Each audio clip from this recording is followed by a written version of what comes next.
की कोशिश नहीं करता, उससे बचता है।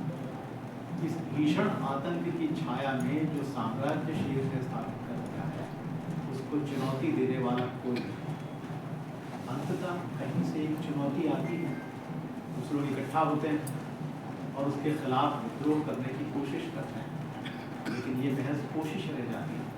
वो बुरी तरह से उनका दमन करता है और तब उसके आतंक का एक छत्र राज्य स्थापित हो जाता है। अब कोई चुनौती देने वाला नहीं। ऐसी स्थिति में जो पढ़े लिखे लोग हैं, उनमें से कई उसकी चरित्र गाथा गाते हैं, तो गुणगान करते हैं। ये मुझे लगा कि किसी भी समय के दमन के अनुभव का एक बड़ा रूपक हो सकता है।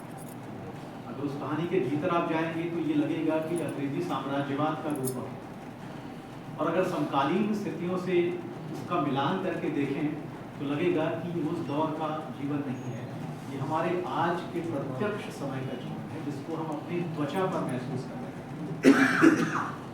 मुझे लगता है कि दमन के ऐसे अनुभवों का सार्वभौमिकरण इसी तरह से बड़े रूपक करते हैं। आगे अगर इस रूपक की ओर विस्तार में जाएं, जैसा आज हमें लग रहा है कि कोई विकल्प नहीं है, गहरी निराशा चारों तरफ छाई हुई, और आप अनुमान कर सकते हैं कि कुछ ऐसी ही निराशा अंग्रेजी साम्राज्यवाद के दिनों में भी रही होगी, लेकिन अंततः उसके खिलाफ संघर्ष करने वाले लोग भी थे, उस सत्ता को चुनौती देने वाली हमारी जनता भी थी, और उसको जागरूक किया गया और अंततः हमको आज़ादी मिली। शेर से भी आज़ादी चाहिए। रूपक के विस्तार में यदि जाएं तो आज के जो हालात हैं उनमें भी हमें ऐसी ही आज़ादी की प्रतीक्षा है, और जाहिर है कि वो आज़ादी निश्चित रूप से मिलेगी अगर इसी कहानी के संदर्भ में हम इस बात को आगे बढ़ाएं। तो हम पाते हैं कि फिर से कहीं एक चुनौती सामने आकर खड़ी होती है, उसका दमन करने की कोशिश शेर करता है, लेकिन देखता है कि ये कोशिश अब नाकाम हो जाएगी, इसलिए वो पैंतरा बदलता है। अब नई रणनीति के तहत वो कुछ दिनों के लिए छिप जाता है और चारों तरफ शांति हो जाती है, और लगता है कि समय तो बदल रहा है, और समय यदि बदल रहा है तो लोग उसका उत्सव मनाते हैं। अब ये जो उत्सव है, इसमें तमाम वो लोग शामिल हैं जो उस जीवन के साथ जुड़े हुए हैं। पढ़े लिखे बुद्धिजीवी तो हैं ही, सारे के सारे लोग। एक जुलूस निकला हुआ, मुझे याद आया इस जुलूस को देखकर तिब्बत के बैंड की अंधेरे में करता है, उसका समूचा रूपक यहाँ फिर से जैसे पुनर्जागृत हो उठा। अभी जनता विद्रोह करने की स्थिति में नहीं है, लेकिन उस विद्रोह के संकेत अंधेरे में मिलते हैं। यहाँ सब कुछ शांत है, शेर गायब हो चुका है और उसके पुनः अवतरित होने के अवसर भी नहीं, लेकिन ये उसकी एक रणनीति है। लोग उत्सव मना रहे हैं, और ये स्वतंत्रता का उत्सव भी हो सकता है जो 1947 के बाद है। अगर ये कविता 70 के दशक के आसपास लिखी गई है तो स्वाधीनता आंदोलन की स्मृतियां उसके भीतर थी। इसके पाठ को हम इस कहानी के अंदर ढूंढ सकते हैं, और इसके पाठ को हम आज भी ढूंढ सकते हैं कि लोग दूसरी तीसरी आज़ादी की बात कर रहे हैं। ये कह रहे हैं कि अमुक अमुक दिन जनवरी की 22 तारीख को फिर से आज़ाद हुए हैं, बरसों की शताब्दियों की गुलामी से, उसका भी तो उत्सव चल रहा है। तो बड़ी रचना हमेशा एक बड़ा रूपक खड़ा करती है, जिसके सहारे हम अपने समय का पाठ तय कर सकते हैं। इस कहानी में भी हमको यही बात देखने को मिलती है। लेकिन जब उत्सव चल रहा होता है, उसी बीच शेर खुद से प्रकट होता है। ये तो उसकी चाल थी। यहाँ तक आकर कहानी अपना रूपक जो है उसकी अर्थवत्ता को स्पष्ट करती है। इस सारे अनुभव को कहानी का नायक जो है वो भीतर महसूस कर रहा है और छटपटा रहा है। अब जरा सोचिए, किसान के जीवन की त्रासदी से शुरू हुई ये कथा आखिर किस तरह से एक रूपक कथा बनती है, और किस तरह एक सामान्य से व्यक्ति का जो ग्रामीण किशोर है उसके जीवन में भीषण तबाही लेकर आती है, चेतना के स्तर पर। वो व्याकुल और परेशान है। कथा तो रूपक के तौर पर चल रही है, लेकिन उसका प्रभाव अपने भीतर वो नायक महसूस कर रहा है और इसी लिए एक राहत के तौर पर वो अपने मित्र के पास जा रहा है जो उसके प्रति संवेदनशील है। इस तरह से मुझे लगता है कि इस कहानी का एक नई तरह का पाठ भी संभव है। थोड़े और विस्तार में जाकर देखें तो बहुत सारी बातें, बहुत सारी डिटेल्स उसके अंदर ऐसे हैं जो समकालीन स्थितियों को और स्वतंत्रता संग्राम की स्मृतियों को अच्छी तरह से खोल पाए। इसी तरह से जो आखिरी कहानी है संग्रह की, खेत में, इस कहानी में भी एक किसान है, किसान पिता तो गिरती ऊंचाई की खाई कहानी का, लेकिन पिता की कोई स्पष्ट छवि वहां पर नहीं, पर यहाँ है। और यहाँ किसान जीवन की लगभग वही त्रासदी है जो प्रेमचंद की रचनाओं में और बाद की ग्राम केंद्रित कथाओं में देखने को मिलती है। किसानों की तबाही के चित्र औपनिवेशिक भारत से लेकर मौजूदा दौर तक बराबर मिलते हैं, लेकिन जिस अंदाज में इस कहानी में प्रस्तुत किया गया है वो अनूठा है।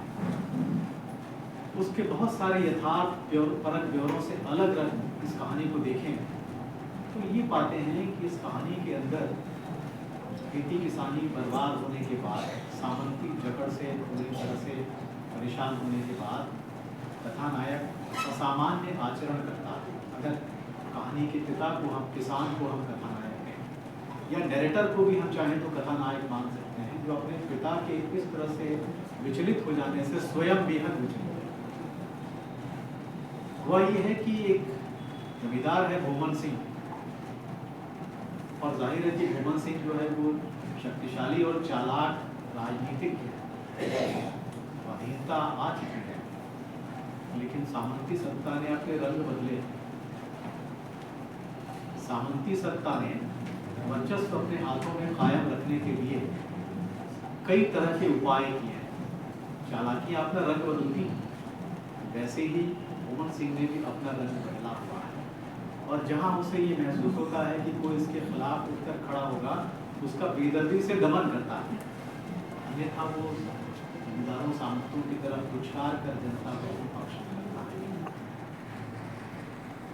कथानायक का पिता किसान, वो भी उसके एहसानों तले दबा हुआ है, और इसलिए जो कुछ भी वो आदेश देता है उसका वो पालन करता है, यहाँ तक कि एक हत्या में भी वो सहभागी बनता है, और जिसकी हत्या हुई है उसकी लाश को दफन करता है। यानी यूं कहें कि वो उसका गुलाम है। इस स्थिति का विरोध उसकी स्त्री यानी डायरेक्टर की माँ बराबर विरोध करती है, आक्षेप करती है अपने पति का, लेकिन किसान जो है वो पूरी तरह से मजबूर है। और ऐसी स्थिति में जब तरह तरह के दबाव उस पर आते हैं, वो एक नैतिक संघर्ष की स्थिति में भी है, और इस संघर्ष से पार पाने के लिए वो अपनी भीतरी छटपटाहट को किसी भी तरह से वो दबाने की कोशिश करता है, और अंततः असामान्य हरकतें करता है। ये हरकतें कुछ वैसी हैं जैसे प्रेमचंद के किसान के यहाँ हम देखते हैं, जब वो पूरी तरह से नाउम्मीद होता है तो वो सब कुछ नियति पर, किस्मत पर छोड़ देता है, असहाय हो जाता है, और इस असहायता में वो कुछ ऐसा व्यवहार करता है जो सामान्य जीवन व्यवहार से बिल्कुल भिन्न है। प्रेमचंद के किसानों को हम कहते हैं, जैसे होरी को ही ले लीजिए, उसकी असहायता पर गौर कीजिए, या उनकी कहानियों के अंदर, कफन के अंदर उसके जो नायक हैं, दोनों चित्र शिशु और माधव, उनको जरा देखिए, बिल्कुल निठल्ले हो जाते हैं, क्योंकि